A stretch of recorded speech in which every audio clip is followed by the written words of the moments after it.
Je vous salue encore, chers amis, en cette matinée de percée où nous croyons que Dieu a une parole de vie, une parole dite à propos pour nous. Ce matin, le thème n'est rien d'autre que ne laisse pas mourir ce qui est brisé. Ne laisse pas mourir ce qui est brisé. Pour ce, nous lisons Psaume 147, versets 1 à 3. La Bible dit ceci. Louez l'Éternel car il est beau de célébrer notre Dieu. Car il est doux, il est bienséant de le louer. L'Éternel rebâtit Jérusalem, il rassemble les exilés d'Israël. Il guérit ceux qui ont le cœur brisé et il pense leurs blessures. Ne laisse pas mourir ce qui est brisé. Ce message est un message important pour quelqu'un qui constate des choses brisées autour de lui ou au-dedans de soi. C'est très important pour nous parce que au cours de notre vie, certainement des choses vont se briser, des relations vont se briser, notre cœur peut être brisé, des circonstances peuvent nous briser, des individus peuvent nous briser, je ne sais pas, nous pouvons être brisés par nos propres décisions. La brisure, le brisement, toutes sortes de choses peuvent être brisées. Tout ce qui est créé peut être brisé. Et c'est un constat, même que Dieu lui-même, créateur du ciel et de la terre, constate. C'est parce que Dieu a créé des choses. Mais combien, vous savez, quand nous regardons même la nature et toutes sortes de choses qui se brisent. Alors, mais ce qui est important, j'aimerais vous dire que tout ce qui est brisé ne doit pas forcément mourir. Tout ce qui est brisé ne doit pas forcément mourir parce que dans la vie, Dieu a inséré un principe et une capacité de restauration et de réparation. Donc le Dieu de la vie a mis un système, alléluia, de réparation et de restauration pour arrêter les effets de tout ce qui est brisé. Alors, j'aimerais dire à quelqu'un qui est en train de faire le deuil sur quelque chose qui est brisé, qu'il y a quelque chose que tu ne dois pas laisser mourir. Parce que quand nous constatons quelque chose de brisé, automatiquement, ce qui vient après, c'est la mort. Ce qui est brisé, souvent, nous conduit vers la mort. Ce qui est brisé, souvent, naturellement, va nous conduire vers la mort. Et c'est là où le deuil s'enclenche. C'est là où nous regrettons ce qui était autrefois, qui n'est plus. Parce que ce qui est brisé nous rappelle qu'on n'a plus ce qu'on avait. Que ce qu'on avait n'est plus en état. Je ne sais pas si c'est ta santé. Je ne sais pas si c'est ton mariage. Je ne sais pas si ce sont tes enfants. Je ne sais pas, c'est peut-être ton espérance qui est brisée. C'est peut-être tes attentes à un avenir meilleur qui est brisé. Je ne sais pas, c'est peut-être, oh my God, une image que tu avais du passé. Ou c'est ta famille, où tu viens de perdre ton innocence. Ou je sais pas, ton héros vient de te lâcher, de te trahir. Tu avais peut-être une estime vis-à-vis d'un leader et qui t'a trahi. Il y a quelque chose qui a été brisé en toi. J'aimerais dire à quelqu'un qui semble marcher et dire que ce qui s'est passé autrefois ne t'a pas affecté. Tu es brisé au-dedans de toi. Il faut t'arrêter. Écoute ce message. Parce que tant si longtemps que tu n'arrives pas à constater le fait que tu es brisé, tu es en train tranquillement d'aller vers la mort. Même quand tu marches, même quand tu penses être encore fort. J'aimerais dire, il y a quelqu'un qui a reçu un coup dans la vie. Et ça a laissé des séquelles. Il y a quelque chose qui est brisé. Ne fais pas semblant. J'aimerais vous dire, parfois, ce qui est brisé n'est pas visible. Parfois, ce qui est brisé n'est pas si évident que ça. Mais j'aimerais vous dire, la bonne nouvelle, c'est que Dieu ne veut pas que tout ce qui est brisé puisse mourir. Vous savez, ce qui est blessé a la possibilité d'être guéri et restauré. Même le corps, quand vous regardez biologiquement, notre corps a une capacité d'auto-guérison. Vous savez, la peau que nous avons aujourd'hui, dans quelques jours, c'est pas la même peau que nous avons. Elle se reconstitue, elle se brise, elle se reconstitue. Regardez quand vous avez une plaie, directement, qu'est-ce qui arrive? C'est qu'il y a tout un processus de cicatrisation. Quelque part, tant et aussi longtemps que la vie est en toi, ce qui est brisé va être cicatrisé. Ce qui est brisé peut être cicatrisé. Je dis peut, parce que la même plaie que vous avez, si nous ne conjuguons pas avec le principe de cicatrisation, elle peut gangréner. Elle peut nous amener vers la mort. Elle peut nous amener vers une amputation. Donc je dis elle peut, c'est-à-dire qu'il y a une possibilité aujourd'hui. J'aimerais que tu puisses saisir ceci. Ne laisse pas mourir ce qui est brisé. Quand nous lisons ce texte, ce merveilleux psaume, on voit l'Éternel, on déclare une grande chose, que l'Éternel rétablit Jérusalem. L'Éternel se positionne comme celui qui rétablit. Quand on parle de rétablir Jérusalem, il faut comprendre que Jérusalem est en ruine. Jérusalem, oh my God, il n'y a pas de ville qui a connu aussi, oh my God, tellement de ruines. Mais Jérusalem aujourd'hui tient encore, et ce n'est pas n'importe quelle ville dans ce monde. Mais quand vous regardez le nombre de fois qu'on a marché sur Jérusalem, qu'on a rasé Jérusalem, mais Jérusalem tient encore. J'aimerais te dire, le Seigneur te rétablit comme Jérusalem. Tu es un Jérusalem qui doit apporter une lumière sur les nations. Tu es un Jérusalem qui va apporter une lumière sur ta famille. Oh, de la même façon que Jérusalem a été rétabli, Dieu te rétablit. Dieu te rétablit aujourd'hui. Dieu rétablit ce qui est brisé. Regardez ce qu'il fait, il rassemble les exilés. Jérusalem qui avait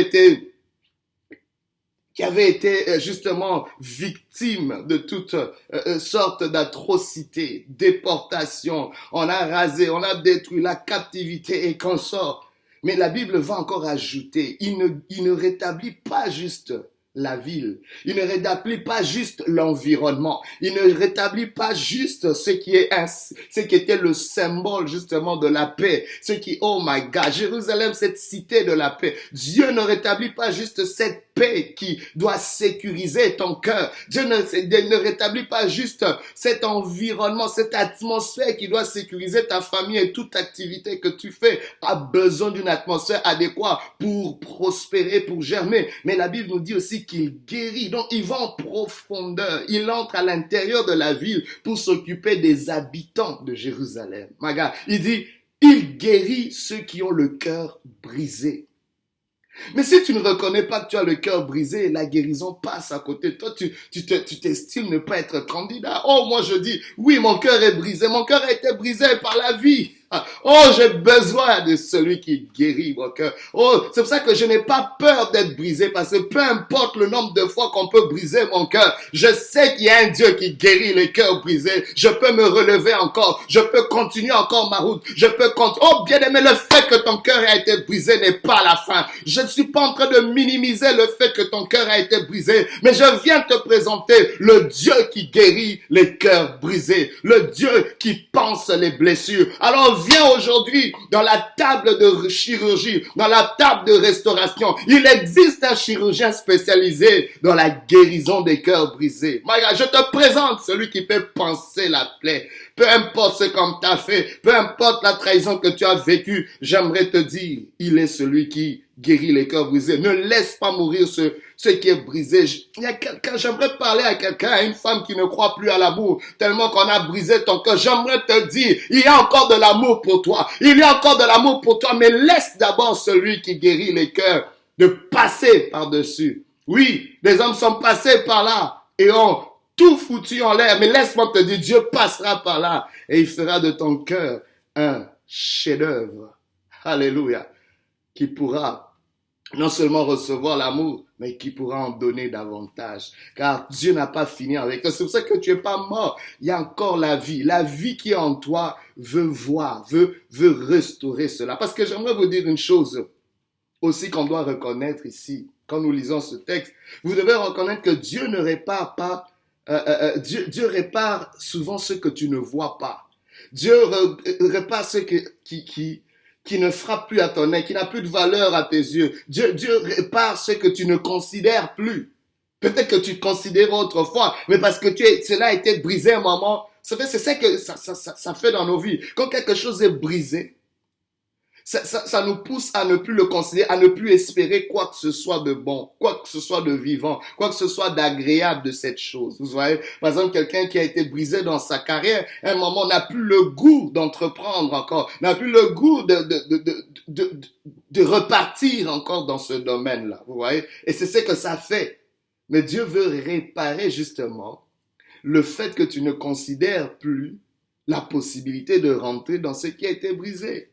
Oh my God, j'aimerais vous dire, vous savez, même dans ce monde, on dit que les poubelles des uns font le bonheur des autres. My God, j'aimerais vous dire un secret dans la vie. Parfois, les plus gros trésors se cachent dans ceux qu'on a jetés. Parfois, les plus gros trésors se cachent dans la poubelle. J'aimerais dire à quelqu'un, tu sens tellement mauvais, on t'a fait croire que tu sens mauvais, on t'a donné l'impression que tu es une poubelle, on t'a toujours jeté, on t'a toujours mis à l'écart, mais j'aimerais te dire, Dieu est celui qui vient reprendre, récupérer, restaurer ce qu'on a jeté. Jésus-Christ même se présente comme étant la pierre quand rejeté ceux qui bâtissaient, mais qui est devenue la principale de l'angle, la pierre angulaire, c'est-à-dire la pierre sur laquelle on va mettre les fondations d'un grand édifice. My God, j'aimerais dire, Dieu veut rebâtir ta vie. Et la Bible déclare, les tiens rebâtiront sur d'anciennes ruines. Ils relèveront d'antiques décombres. Oh my God, on t'appellera réparateur de brèches. C'est ce Dieu-là que j'aimerais te présenter, t'introduire. Tu l'avais peut-être pas vu dans cet angle, mais laisse-moi te dire, Dieu est en train de fouiller dans les poubelles. Oh my God, parce qu'il sait que c'est là où personne ne va te chercher. C'est là où aucun ennemi n'ira te chercher, parce qu'on pense que ta vie est finie parce qu'elle est dans la poubelle, parce qu'elle sent mauvais. Mais Dieu peut endurer cette odeur. Parce qu'il sent une odeur que tu vas dégager, l'odeur de ta restauration. Regarde, le Seigneur met ses mains, alléluia, de la même façon qu'il avait mis ses mains dans la poussière en te formant.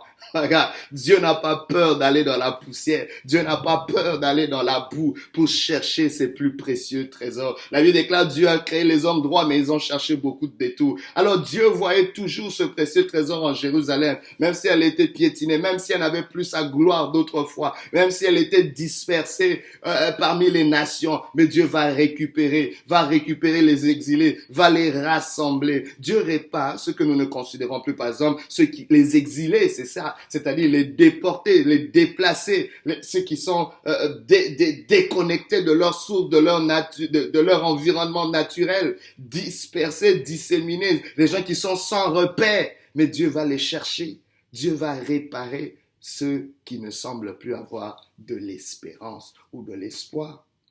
Dieu répare aussi ce qui te reste. Donc, je suis en train de t'aider à avoir maintenant un focus, à maintenant considérer ces choses que tu avais peut-être délaissées. J'aimerais que tu puisses t'associer avec Dieu, te mettre sur le même diapason que Dieu, d'entrer dans la pensée de Dieu, dans sa mentalité et de collaborer avec lui dans cette œuvre. Parce que cette œuvre, il ne la fera pas seul. Il a besoin de ton appui, de ta collaboration pour que ça aille vite, pour que ça se passe bien. Dieu répare ce qui te reste. Quand quelque chose est brisé, il reste des morceaux. Mais souvent, parce qu'on se sent impuissant à ramener les morceaux dans leur état initial,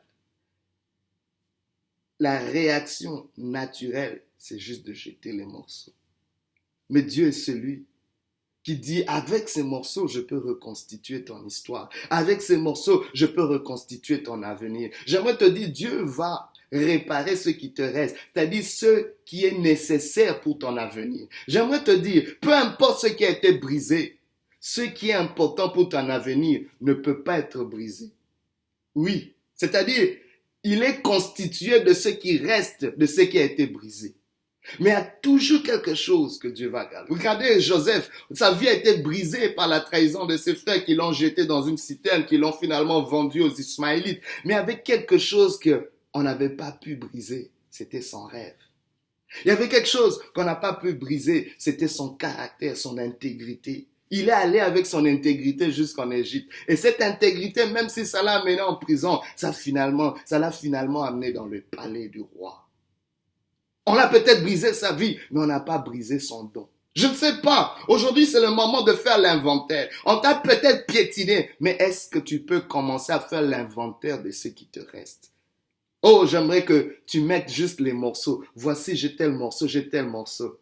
Ne t'occupe pas de ce qui va se passer avec les morceaux. Toi, occupe-toi simplement de ramener les morceaux, de reconnaître les morceaux, de ne pas les ignorer. Si ces morceaux sont à la poubelle, va les prendre. Je ne sais pas, c'est peut-être un diplôme que tu as jeté, ramène-le. C'est peut-être, je ne sais pas, ta capacité de connecter, de faire confiance encore aux gens. Dis, ramène ce morceau-là et laisse Dieu faire ce que toi tu ne peux pas faire, c'est-à-dire de réparer, mais surtout ne laisse pas mourir. Pourquoi je dis tout cela? C'est parce que le but de l'ennemi, le diable, c'est d'amener à la mort tout ce qui est brisé.